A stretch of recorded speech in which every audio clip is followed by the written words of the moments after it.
All right, guys, before we get into the show today, I got to talk to you about what happened.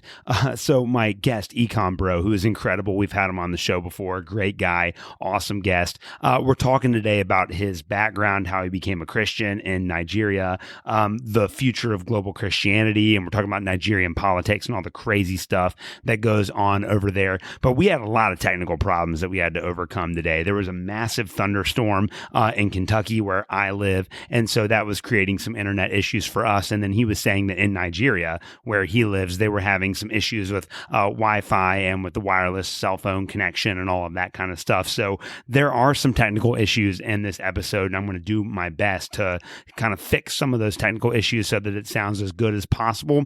But I just want to apologize going into this episode for any sort of sound issues that we might have. I tried my hardest to clean it up and make it sound really good, but we just had all kinds of issues today. Nevertheless, still a fantastic episode. Still really excited to share it with you guys. And without any further ado, I present to you my second interview with Econ Bro. Enjoy the show. All right, guys, welcome to another episode of the Protestant Libertarian Podcast. My guest today is once again the great Econ Bro. Econ Bro is a Christian and a libertarian from Nigeria and runs an excellent Twitter account where he provides great commentary on politics and religion. The last time he was on the show, we had a conversation about women in ministry. Today, we are going to talk about his background, how he became a Christian in Nigeria, the growth of Christianity around the world today, and Nigerian politics. Econ Bro, welcome back to the Protestant Libertarian Podcast. It's great to be here again for the second time. Thank you for having me. Well, hey, it's really great to have you. I appreciate you staying up late to talk with us today. You live in Nigeria, and the last time we had a conversation, you gave us a little bit of your background, not a lot, but just a little bit, and we spent a lot of time talking about the Bible and women in ministry in particular, but a lot of my listeners wanted to know more about your background because it seems like you have a really cool backstory.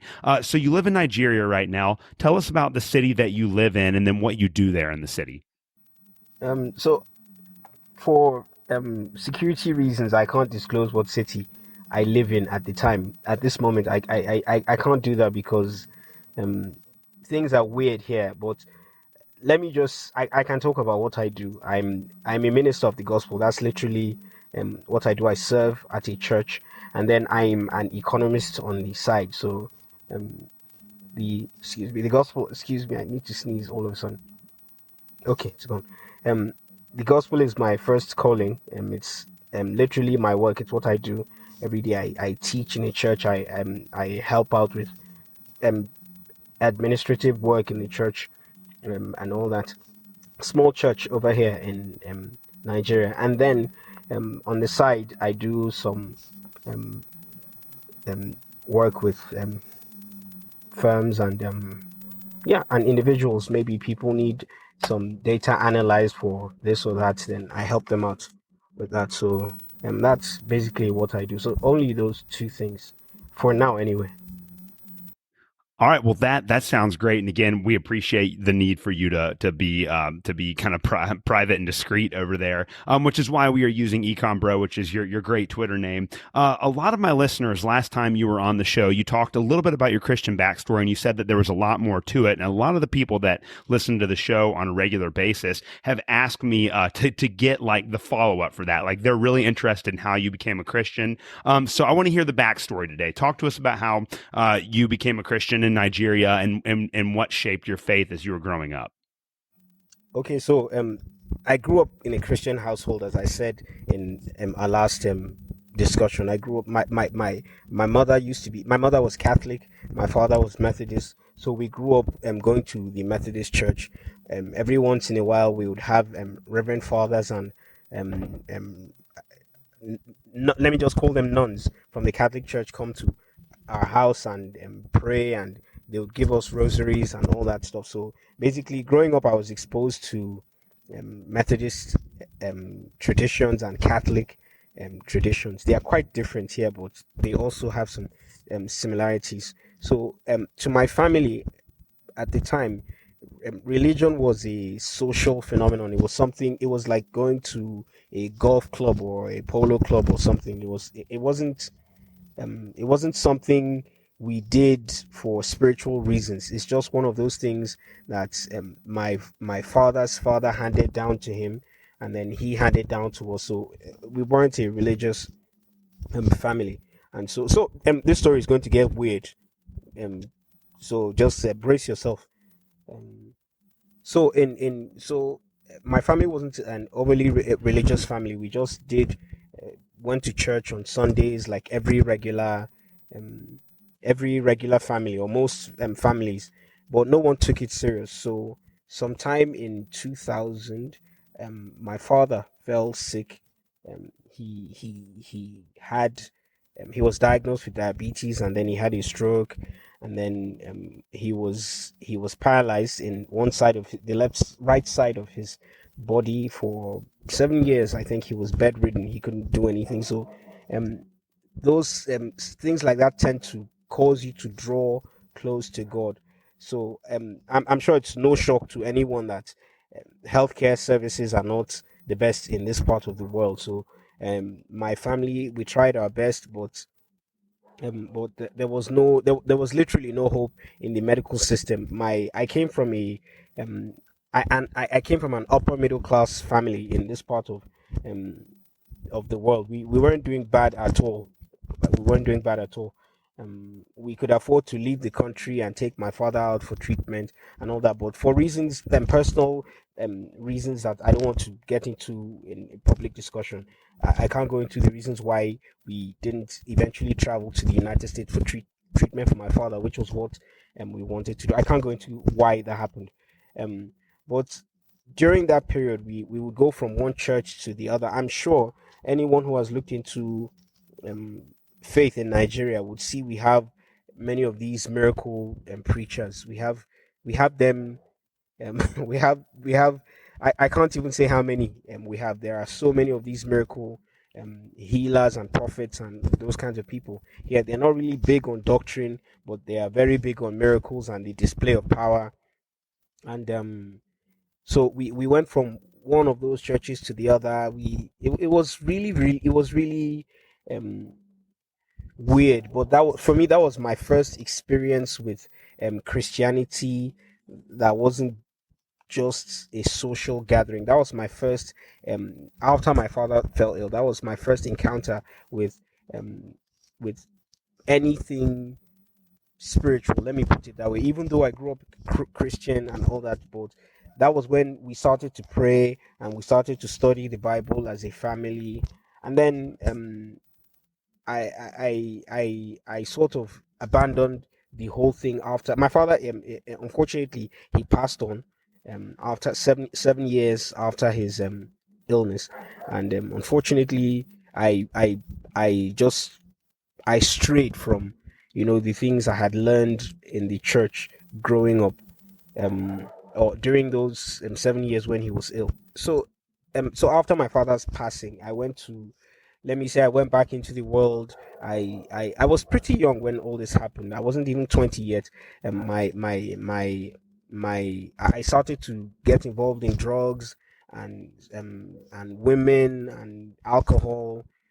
So how do I put this? We have a drinking age here, which is 18, but nobody really cares. A child can walk to a bar and get or what you would call a bar over there, and get an alcoholic beverage, and he would just say he's buying it for his uncle, and no one would care. So I got into drinking. I used to party.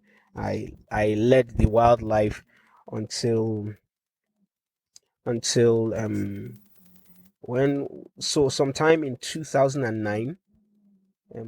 I had um, a member of my family got into some trouble, and as is common with human beings, when or people in this part of the world, when things start to go bad in our lives, then we start to turn to God. So a member of my family had a problem, and I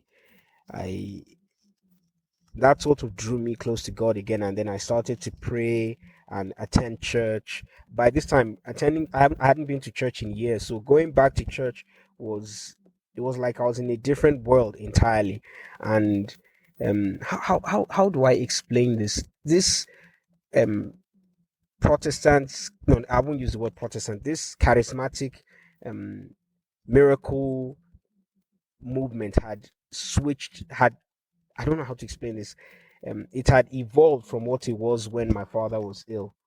So the preachers were more confident. There was more about prosperity, and you know, I don't want to go into that anyway. So it was church was very strange to me when I started to go to church again.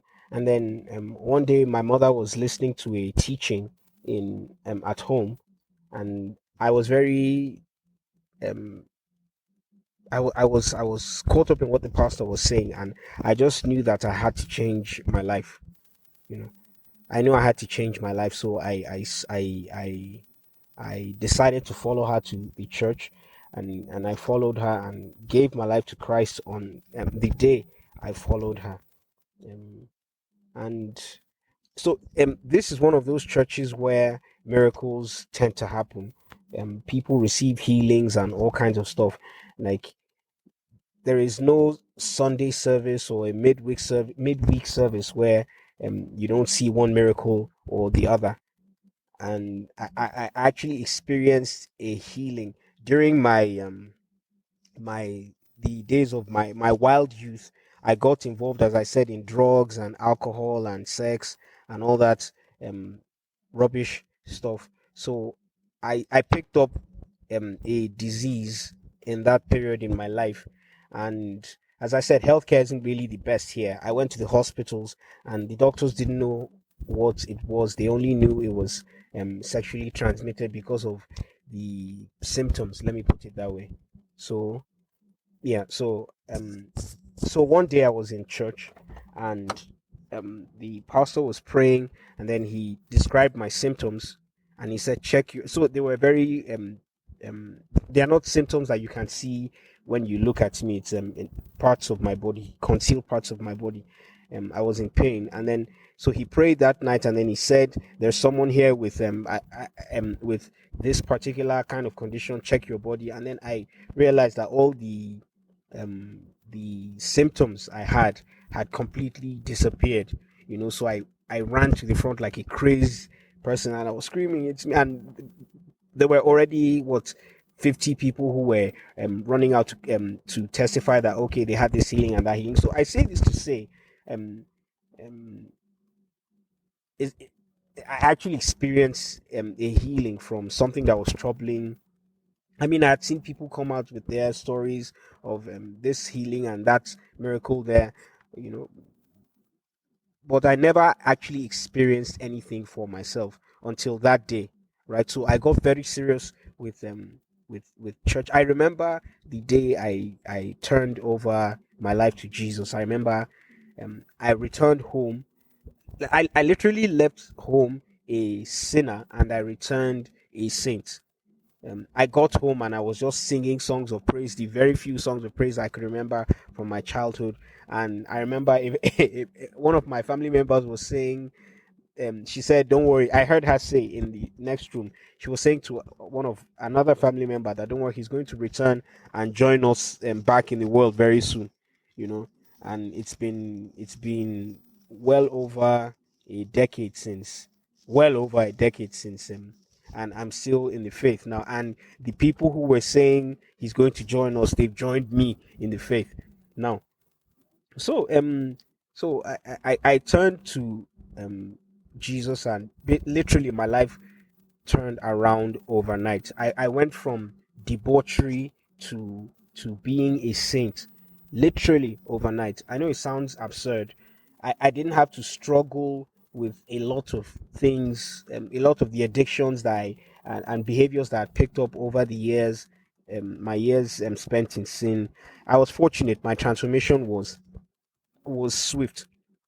So, um, so so so if so there's this program that happens annually. It's called Shiloh. It's one of the biggest Christian gatherings in the world. You can look it up. The program is hosted by a pastor called Bishop um David Oyedepo. I don't know if you know him, but he's quite popular over there. He has churches in the US and in the UK and pretty much everywhere in the world. So I was planning to attend his program in 2009, So it's in a state different from the state where I live. So I would have to save money and travel for his program because I'd heard about miracles and healings and all kinds of things. So instead of attending that program, I couldn't raise the money to travel. So a friend of mine asked me to come for another program somewhere else with some obscure preacher that I had heard of before, but I didn't really know anything about him. So I said, fine.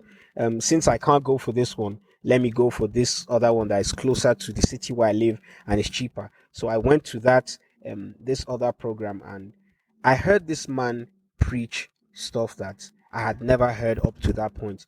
You know, everyone preaches healing and prosperity, and I mean, you know how the prosperity gospel goes. And I heard this man preached something entirely different from what I had heard. I was so offended by the things the man said because I felt what he was saying was I felt like he was judging my pastor, even though I he didn't mention any pastor's name. He basically was just preaching the truth, and um, I was getting upset. But then at some point, I asked myself, why am I getting upset with this man? What he's saying is from scriptures. And fortunately for me, in the beginning of my walk with Jesus, all the churches I would attend, every program I would go to, every Christian magazine I would always read, they would always every Christian magazine I would read, I would always they would always emphasize studying the Bible and relying on the Bible, not relying on miracles and all those things, or charisma or anything else. So for me, that was the foundation that was laid for me. Believe in the Bible, believe in the scriptures. So anytime um, I listen to anyone, or my focus is what he's saying. Is it from the Bible? So when I heard what this other preacher was saying, even though it annoyed me, um, it I just said he's preaching from the Bible, so I had to accept what he was saying because I had no refutation. By this time, I knew nothing about the scriptures. All I knew was come to Jesus, he'll make you rich. Come to Jesus, he'll heal your sickness. Come to Jesus, he'll make everything right with you. So in I got healed in this church. I turned um I turned to God. I got healed, but the doctrine in this church was false. Simply put, it was one of those. It is one of those prosperity believing churches. You know, come to Jesus, and Jesus will heal you of your sickness. Jesus will make you rich. You know, not that I'm saying Jesus can't do those things for you, but we know that's not what the gospel of Christ is about. So, um, so um, I'm going to skip over one story I told in the last recording because I don't want this to be too long. Long story short, I had a dream one night. Call it a vision of the night, if you will. I was surrounded by thick, very very thick, um, almost tangible darkness. And then I saw at this time I knew nothing about the gospel. I knew nothing about what the word of God really said. All I would take was what my pastor said. I would always quote things quote things from scripture out of context and apply them out of context and all that. So I had this dream, um, or as I said, vision of the night, and surrounded by darkness, very thick, um, darkness so thick you can almost feel it. And then I saw out of the darkness I saw I said this was going to get weird. I saw a right hand um burst out, break forth from the darkness, and then I heard a voice say to me, um, my son, I'm coming soon. Or no, rather let no no he said, my son, I'm coming for you soon. Yes. And I woke up. um I was terrified when I woke up, and I started to tell my mother and siblings that Jesus said he's coming soon. So repent, you know, he might be coming today or tomorrow. So mind you, at this time I had no idea what that Jesus said, no man knows the day or the hour of my return. So I just ran with the dream and interpreted it as um I just thought it meant Jesus is coming soon. But I missed the part where he said he's coming for me. So um shortly after that dream. Now there's something that happened before this that led to this dream, but I don't there's no point going into it now.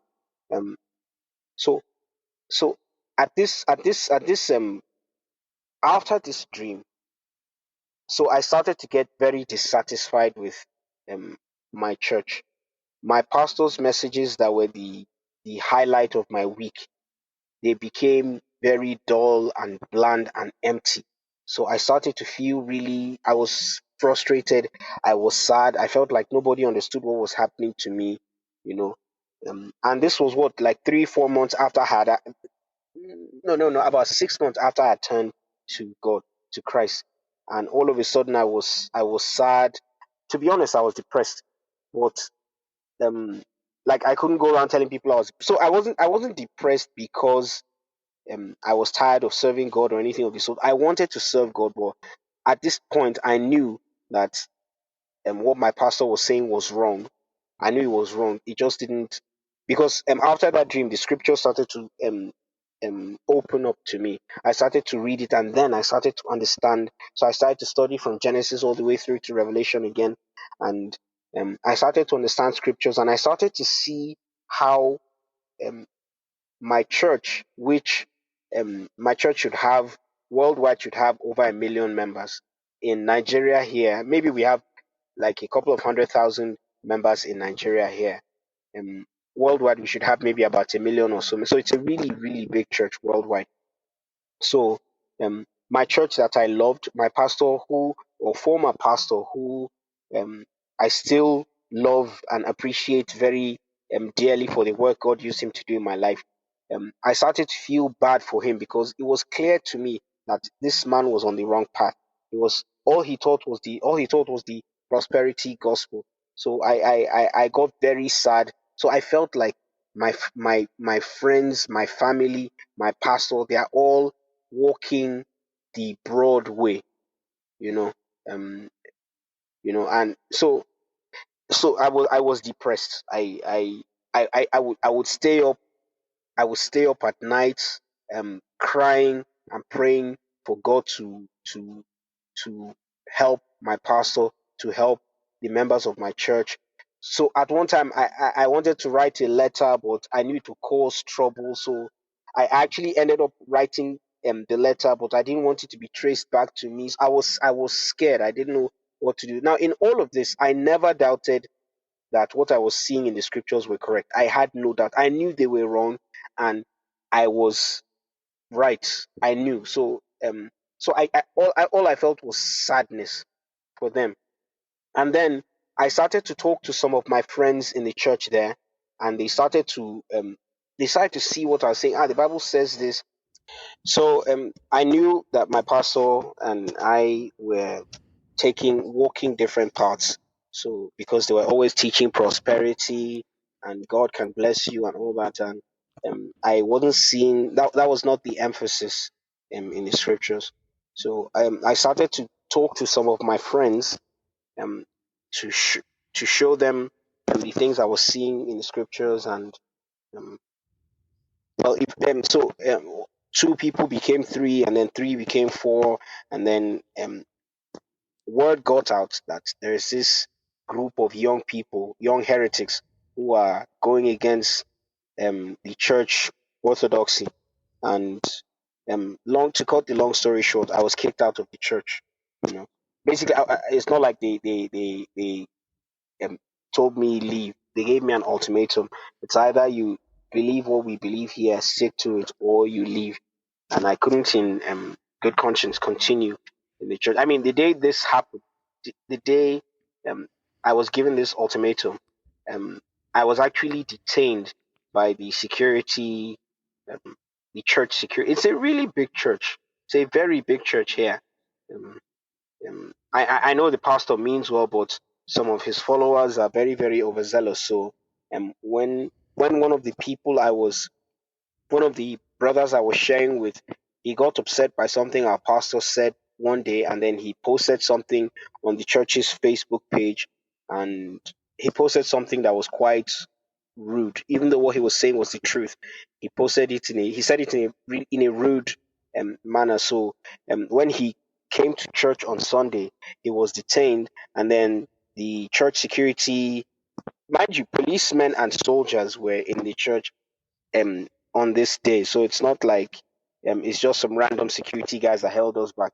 Actual um, members of the Nigerian police force and the Nigerian army were in church that day. So they detained him and detain. So they started to interrogate him to find out why he said what he said, and then they eventually found out that there's this guy that's teaching them this thing that they're all saying now. So I was also detained, and that was the day they asked us to recant or leave the church. I mean, I was threatened by one of the pastors, one of the younger pastors, with physical violence. He threatened me and said, if I don't stop teaching what I was teaching, if I don't stop poisoning the youth, as he said, I was a youth. I was in my early 20s, I think, at this time. Um, so he said, if I don't stop poisoning the youth, that he said, and I'm going to try to quote him here. He said, forget. Now I'm using his words. We talk. I'm going to talk how Nigerians talk here. So he said, forget about the spiritual. You and I are going to do it physically. I'm going to fight you physically. This was what he said. I still tried to not say it in the way he said it, because the way he said it was kind of crass. So he threatened me with physical acts of violence if I would preach um, those things I was preaching. So at that point, there was no point staying in the church any longer. So by this time, as I said, I had people who were with me. Some of them followed me, and then we went to other places where we used to get truth nuggets here and there. And I eventually decided to go to the university because I didn't want to go to school. I thought it was a waste of my time at that time. I eventually went to school, but it was a waste of time. Um, and we'll get to that later. So in the school, I had the same problem at university. I joined a church there, and I started to have problems with the pastor. In this case, I wasn't given an ultimatum. I wasn't told conform to the church doctrine or leave. At this point, I was just told, "Go, we don't want you here anymore," and then I left. So, but fortunately, a lot of things have happened in my life. I'm skipping over a whole lot of stories and supernatural events because I don't want this to get too weird. So, or any weirder than I believe it already is. So, long story short, in 2018, October of 2018, I made the decision to leave the work I was doing and to start to serve God full time. So I made the decision, and I haven't looked back since. So I left my job, what I was doing at the time, and I turned to the ministry full time, as they would say. Now I still do things here and there on the side, but I'm fully committed to the church where I serve. I work there. I do administrative work. I write articles. I preach, um, and we have a school in the church where I also teach the children. So full time ministry, as people would say. So that is. I know it's a very long summary, but that's just a summary of my um, walk with God. Yeah. Well, that was an incredible story. How difficult is it to be a Christian in Nigeria? Like, is it a Muslim majority country, or what's it like to be a Christian in your culture? Yeah, so now this is the reason why I want to remain anonymous, because of the question you asked. Um, so it's not difficult to be a Christian in Nigeria. Nigeria is pretty much split 50-50 between Christians and Muslims. However, however, um, how do I say this? Okay, let me just a couple of months ago, um, a girl was stoned to death in a state far from where I live, because someone on a WhatsApp chat group alleged that she blasphemed the religion of Islam, and absolutely nothing happened. In the city where I live, the state where I live is a Christian majority state. Um, we've had Christians killed because, or let me say, non-Muslims killed for one accusation of blasphemy or the other from people of the Islamic faith. It happens, and nothing ever happens. There is no justice that is done. So I'm going to be very blunt here. The reason why I try to keep my identity secret for now, eventually, I mean, I didn't have a picture up on Twitter in time past, but I do now, because of my libertarian activism. I need to do something, so I need people to know I'm a real person and not just the picture of a dog or a textbook or something. So I will eventually let people know who I am. Um, because, as I said, of the libertarian activism, which I will get to. But the major reason why I would like to stay anonymous is actually because of religious related backlash. So I'll leave this for now. What I'm about to say is quite sensitive, so I think I'll just maybe you and I can talk about that in private, but I won't say it here because you know yeah. So it's not difficult to be a Christian. However, it's not entirely safe to be a Christian, especially if you are speaking out against the government or or the Islamic faith. Yeah. Yeah, that makes a lot of sense. Well, one of the things that I've realized over the last couple of years, and there have been a lot of statistics that have borne this out too, is that the Christian church is kind of like dying in the West. So in Europe and in North America, there are a lot of people that are leaving the church. A lot of my friends that I grew up with in the church no longer participate. They no longer, some of them consider themselves Christians. Some of them, they claim that they moved beyond Christianity. But I mean, based on every statistical metric, the church is dying in the West. But it seems at this time to be exploding in the South. So in South America and in Africa and in Southeast Asia, there seems to just be an explosion of Christianity. Do you, what do you make of the decline of Christianity in the Western world? And then do you feel optimistic about the growth of Christianity around the world, especially where you're at in Africa? Um, how do I feel about the decline of Christianity in the West? Uh, well, let me just say it's sad to see. It's sad to see. I believe the decline of Christianity, or the decline that we are witnessing, or you guys are witnessing in Western society, I think it has a direct correlation.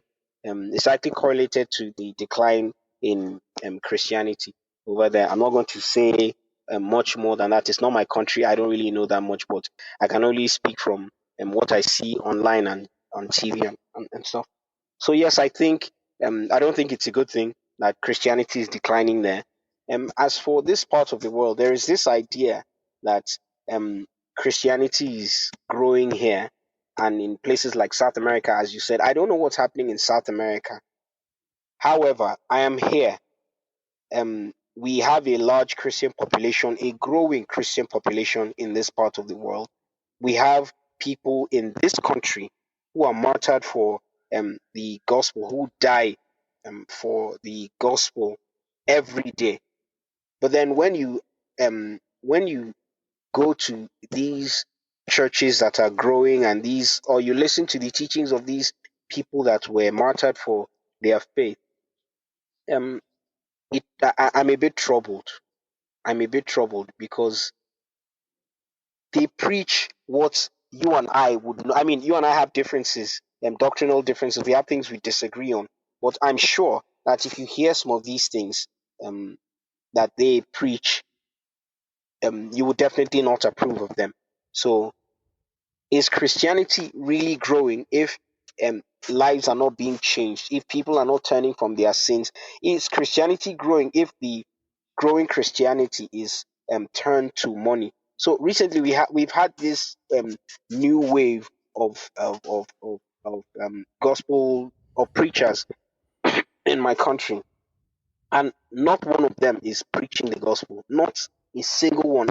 And I kid you not, millions of people are flocking to these young up and coming pastors, but these people are not teaching the gospel. It would be is I mean, it's audible for the deaf to hear. It's visible for the blind to see that these men are not teaching the gospel. But then again, statistically, they are called Christians, and the church is growing. So I'm conflicted. And then um, if we turn back, if we turn to the Bible actually says that the love of many will grow cold. Many will lose faith in the end times, in the last days. So I'm not optimistic about the spread of true Christianity anywhere in the world. True Christianity, I'm not optimistic about that. So I'll just do um what I can. I mean, this is not to say I do go out and evangelize. I go to universities and I speak to people about Christianity. That's something I started to do last year, and I hope to do more of it this year. So I had great success the last time I went out last year, and I hope God will continue to multiply the fruit that I got on that day or those days I went out. So I will still keep doing my job, but I am not optimistic about the state of things, not just because of what I see, but because of what the Bible says. So yeah, that's where I stand on this whole thing. Yeah. So, all right. Well, I know that's a difficult position for you to be in over there, but you're obviously doing really great work with your church, and we really appreciate what you're doing. Obviously, you're a libertarian, and as you said before, you've been involved in libertarian activism in your country. You talked a little bit about your journey to libertarianism last episode. So, just give us a little bit more. Give us a couple more details about your journey to libertarianism, and then I want to talk about. I think you have some elections going on in Nigeria right now, and I want to just talk about Nigerian politics because I've seen a lot of the stuff that you've posted. Really, really interesting stuff happening over there. So, again, talk to us about your journey to libertarianism and then just what's going on politically in Nigeria right now. Okay, about libertarianism. So, um, as I said, I believe I said this the last time we spoke. When I was in school, when I was at university studying economics, I used to have questions. Lecturers, my professors were never able to answer, right? I would say, why is this so? And they would tell me basically to shut up. That was how things were when I was in school. So there were many unanswered questions. So to be honest, I'm going to attribute my libertarian journey. Donald Trump is someone that I would have to thank. I know it sounds wild, but I would have to thank Donald Trump for the reason why I'm libertarian today. I say this because Donald Trump got me interested in politics, in Western politics. You know, I heard some of the things he was saying, and I liked them. As I said earlier, we have the problem of some we have some Islamic extremism in this part of, and I'm being very conservative here. We have some Islamic extremism here, and it was a problem at some point during Obama's reign. It was, we had the issue with Boko Haram over here, and things were terrible. So Trump seemed like he was going to come and put a stop to all that. So that sort of made me like him a bit, and then I fell in love with the man. So basically, I became a conservative, and being a student of economics, when I would try to defend Donald Trump, um, I would try to defend him from an economic perspective. So that caused me um to learn of people like Milton Friedman. I'd already heard about Mises and Hayek, but I didn't know much about Mises. I had read a little bit of Hayek, so I started to learn about Hayek, Milton Friedman, Thomas Sowell, a couple of other Tyler Cohen, a couple of other people, and um, so it was last year, I believe. It was last year, as I said, I was watching the Patrick Bet David podcast, and Dave Smith was on, Larry Sharp, some lady was there, and Spike Cohen was there as well. It was one of the most interesting podcasts I've ever watched. So I have a couple of it's strange. I have a friend who considers himself libertarian, but being a strong Christian, he he has a lot of conservative leanings as well. So they have this libertarian group they started, and I told him, I tell your guys to invite me to the group. Let me join the group so that we can discuss stuff. And they rejected me because I was conservative. So I was like, these libertarians are spineless people. They don't want to debate their ideas. So, and I'm going to say this to any listener who is a Western libertarian. When non-libertarians hear of libertarians, they think of all of us as the people from Reason magazine.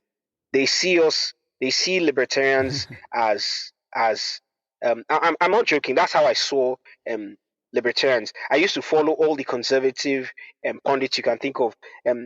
Steven Crowder, Lawrence Southern, Paul Joseph Watson, all them guys. I used to follow all of them, and they always said the same things about libertarians. No one ever they never brought up Mises Caucus or or the Austrian side of the libertarian movement. It was basically these squishy, soft, um, reason-like kind of libertarians. That's all we knew about libertarianism. So, but I like to give people the benefit of the doubt. So I told myself, um, these people can't all be insane, right?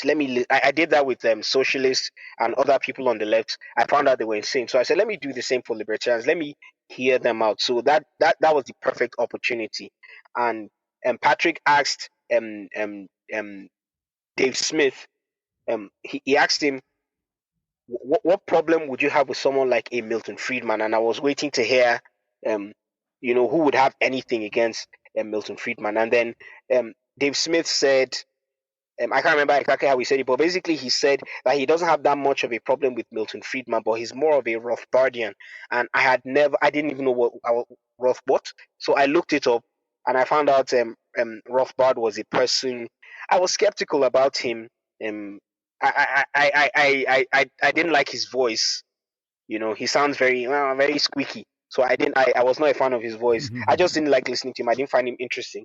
And then um, I was talking to Hannah Cox one day, and I asked her to recommend books for me, and Murray Rothbard's name came up. I went to a couple of sites that I used to visit in the past. By the way, I had consumed um, um, literature from the Mises Institute over the years. I agreed with many of the things they said, but I just didn't know who Rothbard was. I didn't really have a concrete idea what the philosophy was about. As I was as libertarian as Thomas Sowell.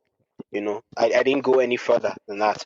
So looking up, so I started to look up all these people. Then I discovered Henry Hazlitt, and I started to look into Mises himself and Rothbard, and I found out that there is even a side of the Austrian movement that thinks F.A. Hayek is a little towards the left. So um, that was basically my journey into libertarianism. So it's just been reading and watching videos and thinking, and I think I've become quite good at it. I have help from um, um, many people over there in the West. My friend Nate, who we interact on Twitter quite often. I believe you guys follow each other as well. Yeah. He has been very. Yeah. He's one of the best human beings I know, and I've never met him before. He has been of so much help to me. So yeah, that's basically the story of my rise to liberty, my ascent into the Enlightenment philosophy that's libertarianism. About elections, about politics. Okay, you want to say something?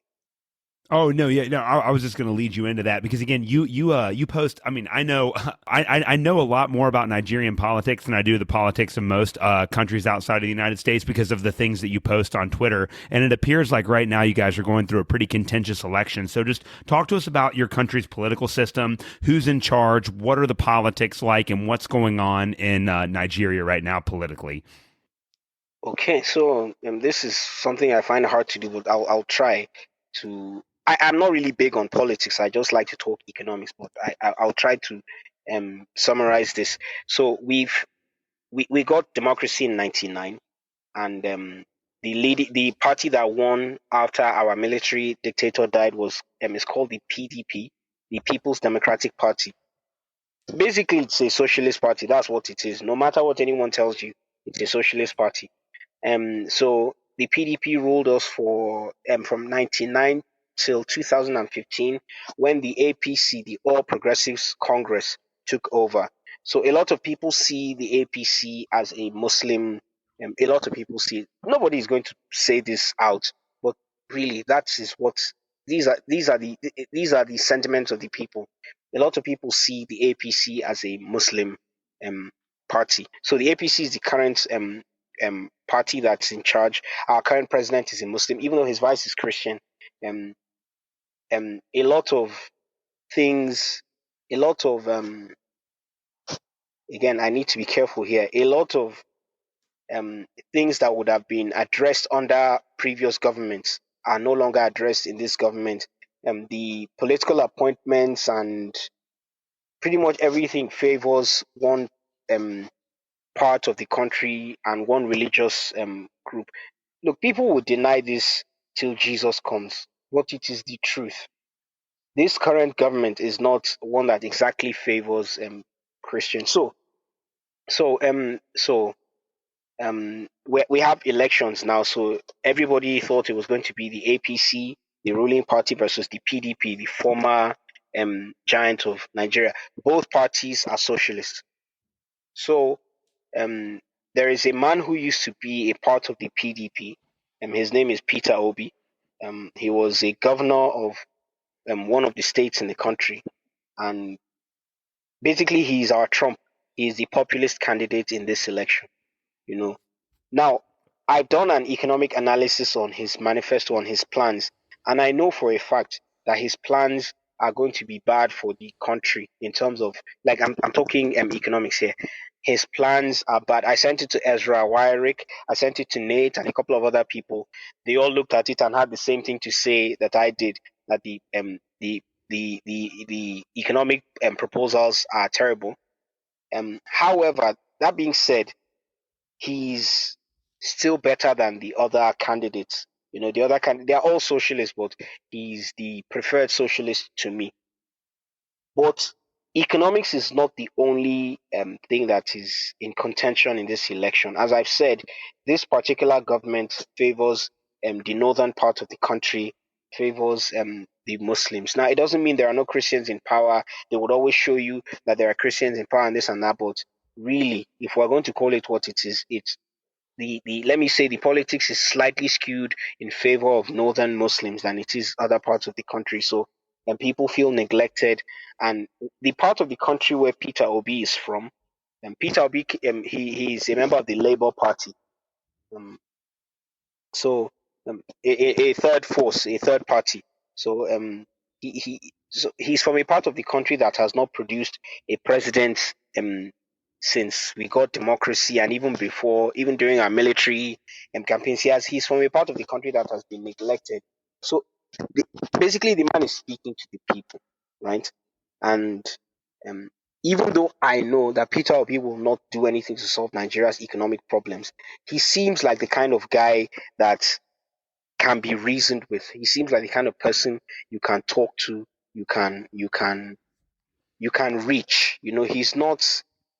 He doesn't have that godlike attitude of the other candidates. So election started on Saturday. We were supposed to hear the results on Saturday evening. Till now, they haven't even collated half of the votes yet. I guess we're following in America's footsteps in that regard, which is just embarrassing for America.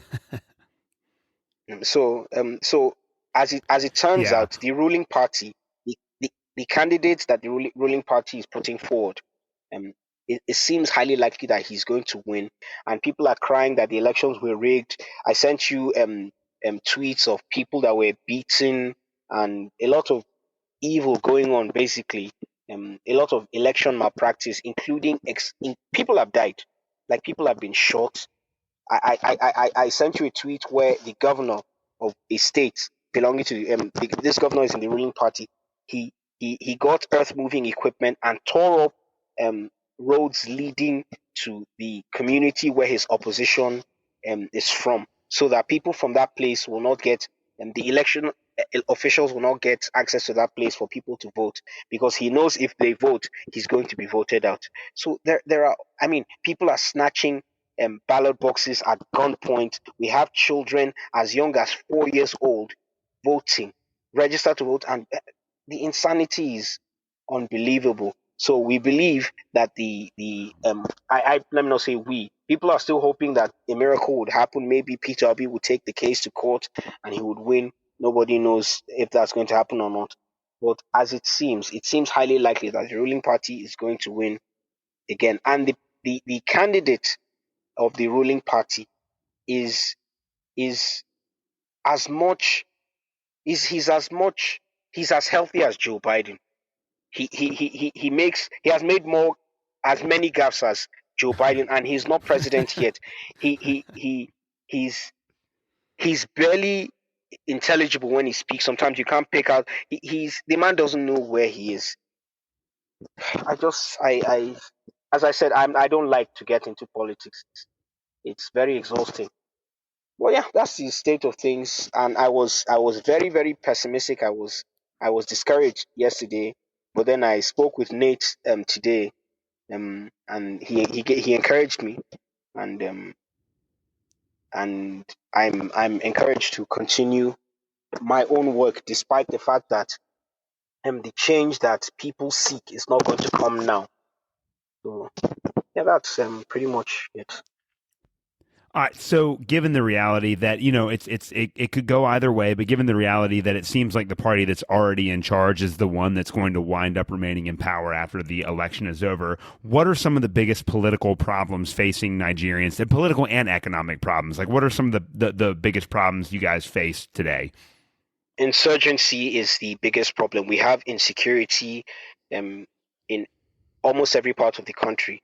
In the southeast, we have a violent secessionist movement, and we fought a civil war about 50 or 60 years ago to keep the union. I think the union should have been should have. I think we should have gone our separate ways. So those sentiments are being stirred up again. They are killing people in that region. The that this is in the southeast where Governor Peter Obi is from.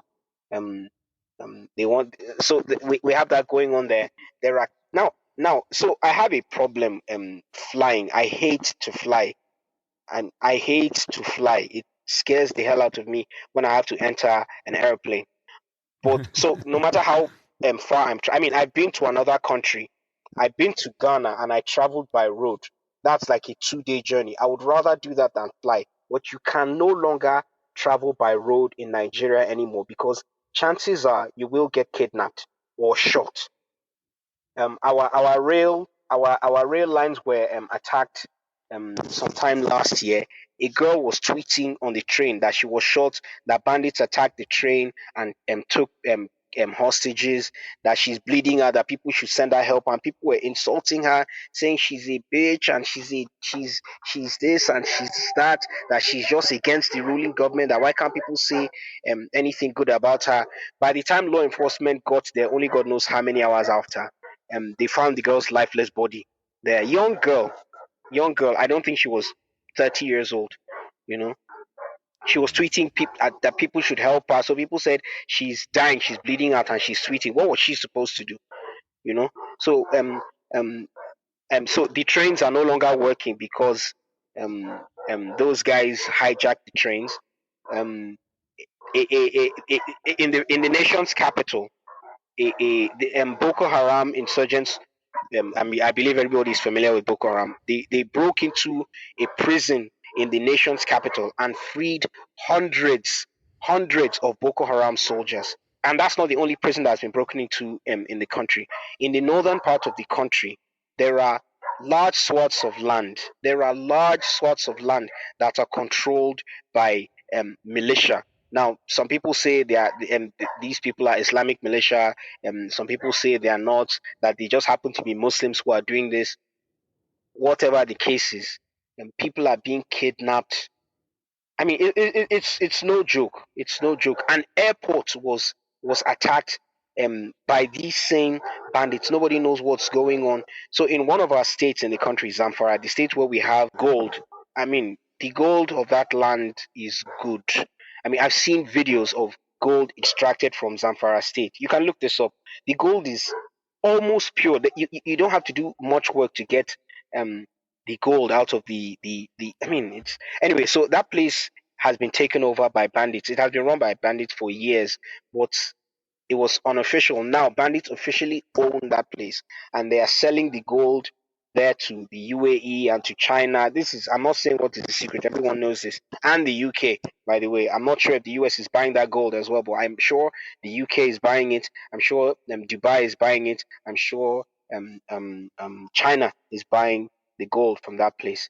So we have, there's a lot of rubbish going on everywhere in the country. Everyone is just doing it's it's so people say this is anarchy, and I laugh. This isn't anarchy. This is. I mean, I would kill for anarchy. I would kill for anarchy in Nigeria. This isn't um anarchy. This is just mindless state inspired insanity. So yeah, that's how things are here. So insecurity is the biggest problem. Um, we have an education problem. Universities keep going on strike. Students were out of school for 8 months because the lecturers were striking that they've not been paid salaries and all that. No one is being paid anywhere. Inflation is is is something else. So everything is bad. I can't think of. I mean, people would point to maybe one bridge that was built here or one train station that was just concluded in one place, but that doesn't make food cheaper. That doesn't create jobs for people. Nothing is going. Very little is going well in the country, but we're surviving. We thank God for that at least. Yeah, that is absolutely wild there. So is there I know obviously you're a libertarian and I know that there has to be other people in Nigeria that share your political philosophy. Is there the equivalent of like a libertarian party in Nigeria, and what do you see the prospects of liberty in your country being in the future?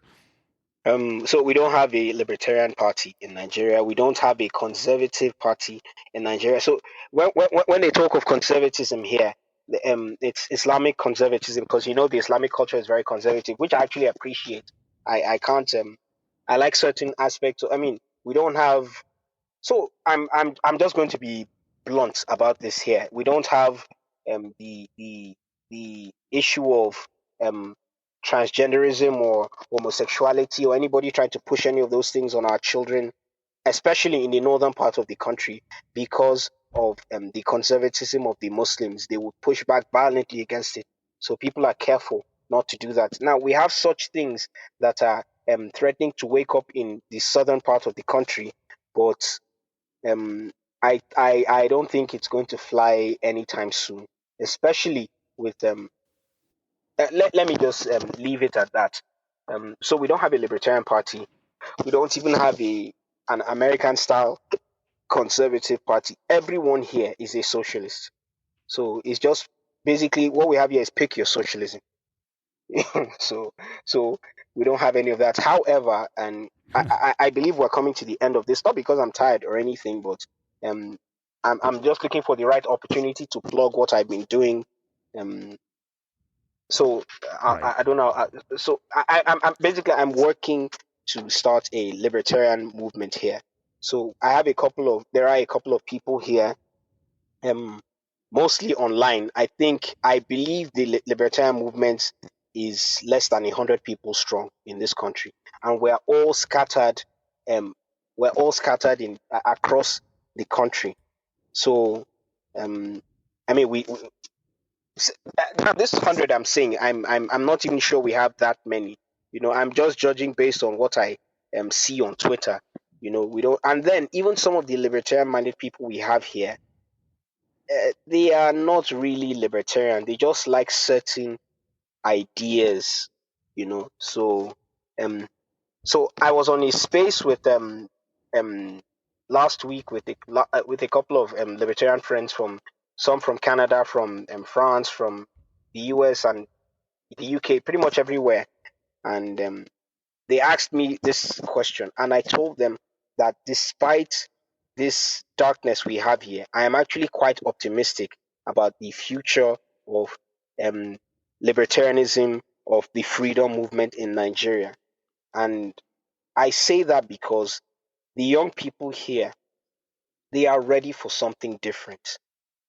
They are ready for something different. So I've been working with Nate and some of my people here to start something here. So we have this thing called that we're trying to build here called the Freedom Institute of Nigeria, FIN.